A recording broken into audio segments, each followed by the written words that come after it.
এক দফা দাবিতে ঢাকার ৭ কলেজের শিক্ষার্থীরা শিক্ষা ভবন ঘেরাও কর্মসূচি পালন করেছে। আজ সকালে শিক্ষা ভবনের সামনে এই ঘেরাও কর্মসূচি পালন করেন শিক্ষার্থীরা। এ সময় নিরাপত্তা রক্ষায় আইন শৃঙ্খলা বাহিনী নিরাপত্তা রক্ষায় প্রতিটি পথ বন্ধ করে দেয়।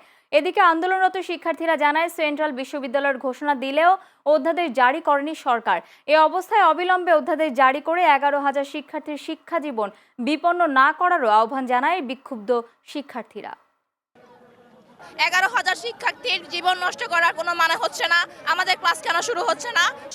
সবার ক্লাস শুরু হচ্ছে, আমাদের সেশনের সব শিক্ষার্থীর অন্যান্য কলেজের অন্যান্য ভার্সিটিতে সবার ক্লাস শুরু হয়ে যাচ্ছে, বাট আমরা এখন আমাদের ক্লাস শুরু করতে পারছি না, বিধায় আমাদের একটা সেশন নষ্ট হচ্ছে। তো আমরা চাই যে রাষ্ট্র অতি দ্রুত অধ্যাদেশ জারি করুক।